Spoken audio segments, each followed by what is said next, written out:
Jangan lupa like and subscribe ya guys. Selamat mendengarkan.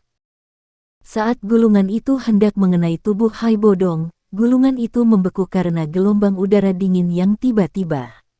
Segera, itu jatuh dengan lemah ke sisi lelaki tua itu. Mengamati gulungan yang tiba-tiba membeku, mata cantik wanita berbaju merah itu bersinar. Ini adalah saat lain dia melihat kekuatan luhur lelaki tua itu. Orang ini sangat ceroboh. Dia benar-benar berani bersikap kasar kepada Grandmaster Bing. Dia benar-benar seseorang yang penglihatannya pendek dari tikus. Tatapan wanita itu agak mengejek saat dia menatap Xiao Yan. Jelas, wanita berpakaian merah tidak berpikir bahwa lelaki tua itu akan dengan mudah melepaskan lelaki bodoh yang telah menyinggung perasaannya ini.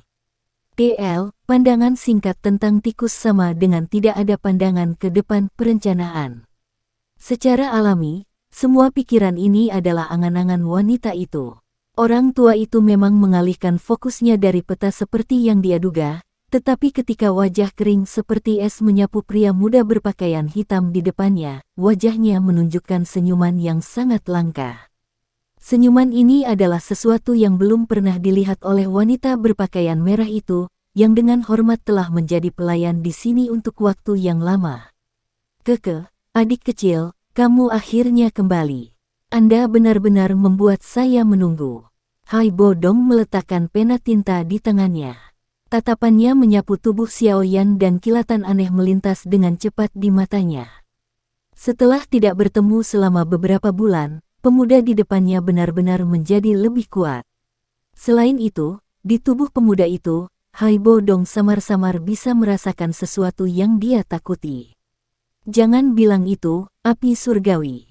Tuhan, apakah dia benar-benar menemukan api surgawi? Pikiran yang dengan cepat melintas di hatinya menyebabkan keheranan muncul ke permukaan di wajah Hai Bodong. Tatapan yang dia gunakan untuk melihat Xiao Yan lagi memiliki emosi yang sulit untuk dijelaskan. Saya tidak punya pilihan. Tuan tua memiliki sesuatu yang saya butuhkan masih dalam kepemilikan Anda. Secara alami, saya harus segera kembali. Dan jika saya tidak mendapat bantuan dari petapa tua selama perjalanan ini, saya mungkin akan kesulitan mencapai tujuan saya bahkan jika saya berkeliaran di sekitar gurun selama setahun. Xiao Yan tertawa. Keke, hanya saja kami mengambil apa yang kami butuhkan. Hidung Hai Bodong sedikit bergerak saat dia tersenyum dan melambaikan tangannya. Ekspresi wajah kering berubah sedikit saat dia menatap Xiao Yan dengan cara yang agak terkejut. Dengan suara kaget, dia berkata, kamu membuat kontak dengan Ratu Medusa. Di dalam toko, wajah wanita berbaju merah langsung tercengang saat melihat Hai Bodong tidak hanya tidak menyerang Xiao Yan tapi malah mulai berbincang dengan gembira dengannya.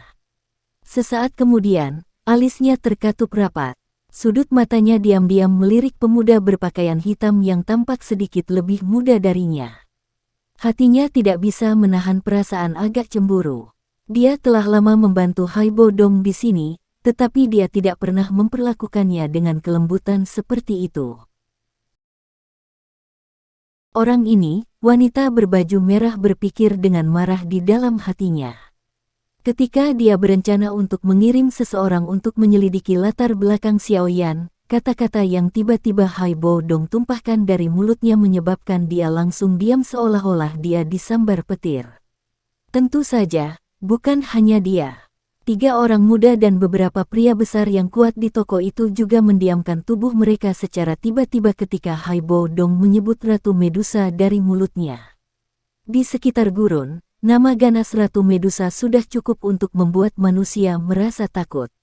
Selama perang besar saat itu, Ratu Medusa ini pernah mengubah beberapa kota menjadi pertumpahan darah seorang diri. Namanya yang galak hampir mencapai titik di mana hal itu bisa menyebabkan bayi berhenti menangis. Orang ini, dia benar-benar berhubungan dengan Ratu Medusa. Dan dia tidak mati. Di dalam toko, banyak tatapan yang dipenuhi dengan keterkejutan dan ketidakpercayaan menatap pria muda yang membawa penguasa hitam besar. Pikiran mereka sulit pulih.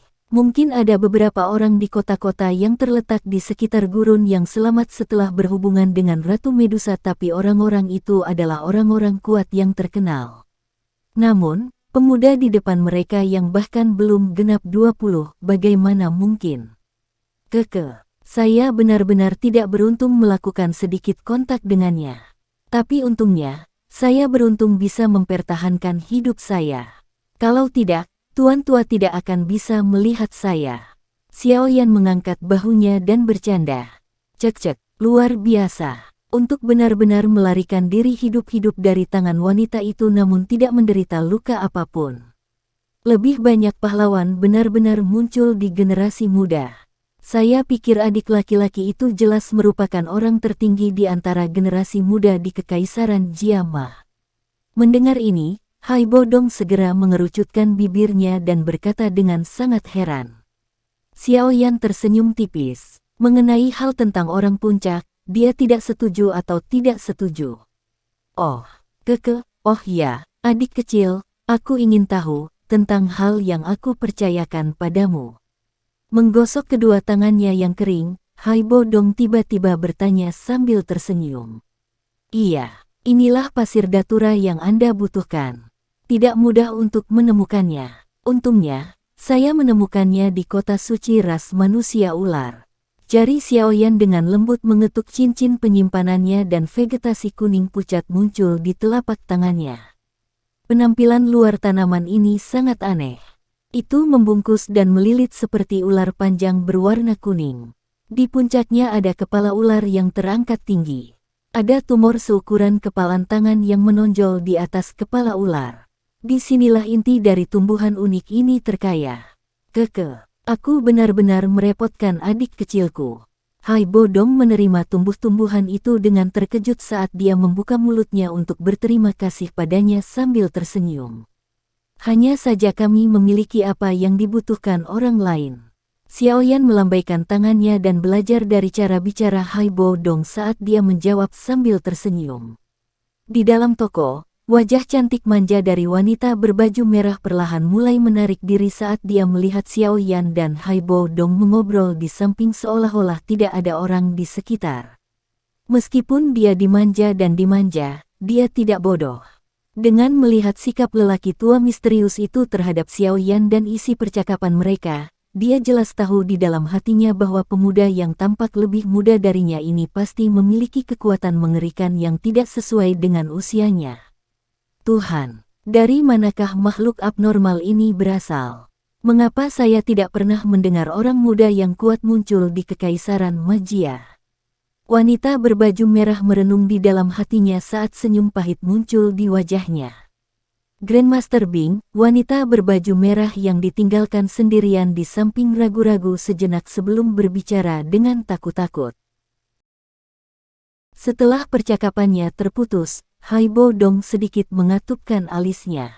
Dia melirik wanita berbaju merah dan berkata dengan lembut, "Kamu bisa kembali.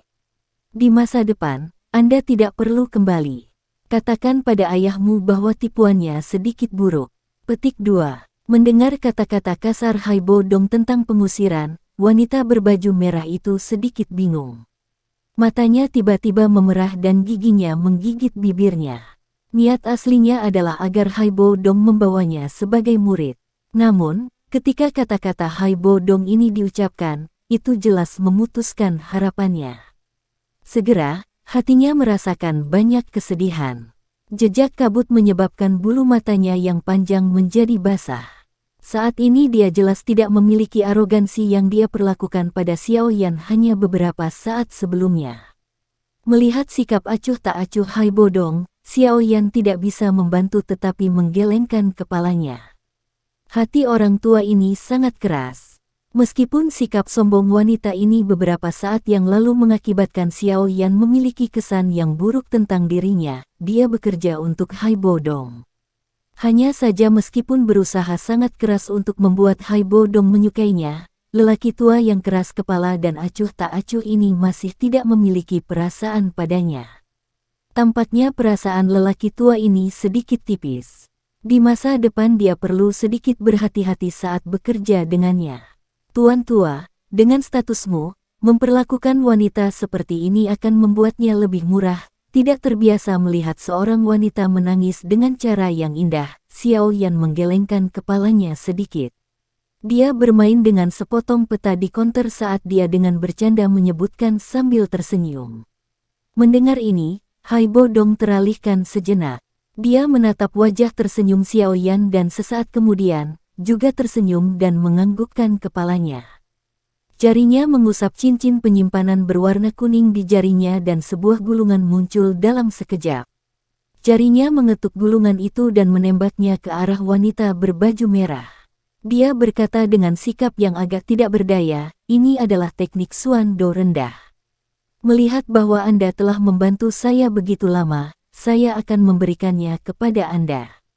Saya tahu bahwa Anda berharap saya menjadikan Anda sebagai murid, tetapi saya benar-benar tidak memiliki niat seperti itu. Oleh karena itu, ambillah ini sebagai kompensasi saya untuk Anda.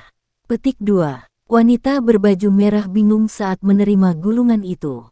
Sesaat kemudian, dia dengan penuh syukur membungkuk kepada Xiao Yan dan dengan wajah suram, dengan lembut meninggalkan toko. Setelah wanita berbaju merah pergi, orang lain di toko itu mengikuti. Dalam sekejap, toko itu kembali kosong. Secara alami, saya lebih suka bebas dan tidak terlalu suka mengajar siswa. Jika dia mengikutiku, dia tidak akan memiliki banyak masa depan. Haibo Dong menepuk bahu Xiao Yan dan menjelaskan. Xiao Yan tersenyum dan mengulurkan tangannya ke arah Haibo Dong saat dia menjawab sambil tersenyum.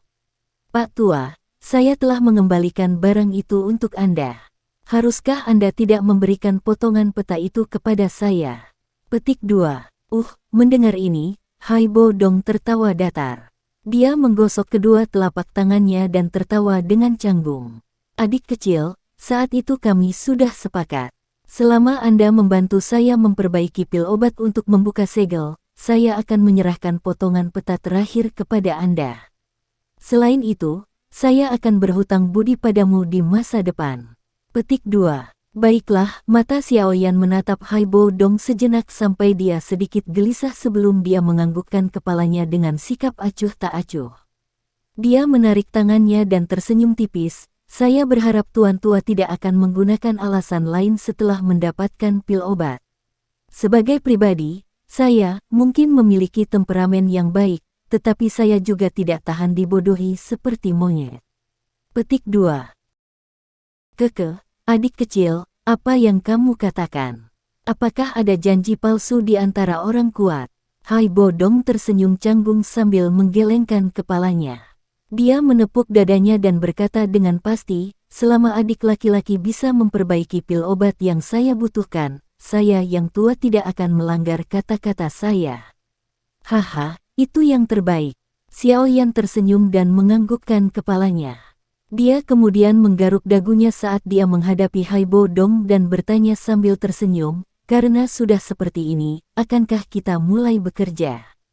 Sekarang, Haibo Dong bingung. Dia kemudian buru-buru menganggukkan kepalanya. Ya, tolong.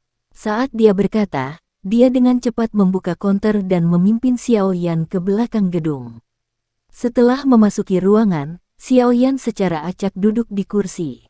Matanya melirik Haibo Dong sementara sudut mulutnya terangkat menjadi senyuman. Dia berkata dengan lembut, formula obat, bahan obat. Kadang-kadang, aku menyadari bahwa kalian para alkemis benar-benar membuat orang iri. Formula obat untuk membuka segel ini adalah sesuatu yang harus aku dapatkan dengan susah payah. Sekarang kamu akan melihat, nama keluarganya akan berubah. Haibo Dong tanpa daya menggali banyak bahan obat dari cincin penyimpanannya. Dia kemudian memegang sepotong perkamen kulit kambing kuno. Rasa sakit di wajahnya bukanlah akting. Untuk mendapatkan formula obat ini, dia telah berusaha keras. Nama keluarga akan berubah, artinya mengubah kepemilikan. Sambil mempertahankan senyum hangat di wajahnya, Xiao Yan bersukacita di dalam hatinya. Yao Lao telah memberitahunya sebelumnya bahwa beberapa formula obat yang dapat mematahkan segel memiliki nilai yang sulit untuk dinilai. Meskipun fragmen peta adalah hal yang paling dia inginkan, bisa mengambil formula obat untuk pil obat tingkat 6 di sepanjang jalan secara alami bahkan lebih sempurna. Xiao Yan tersenyum saat dia menerima formula obat kuno yang Haibo Dong miliki, dengan keengganan yang ekstrim, diberikan kepadanya. Tatapannya menyapu itu dan senyum di wajahnya segera menjadi lebih cemerlang. Sekian dulu ya guys. Terima kasih sudah mendengarkan, bye-bye.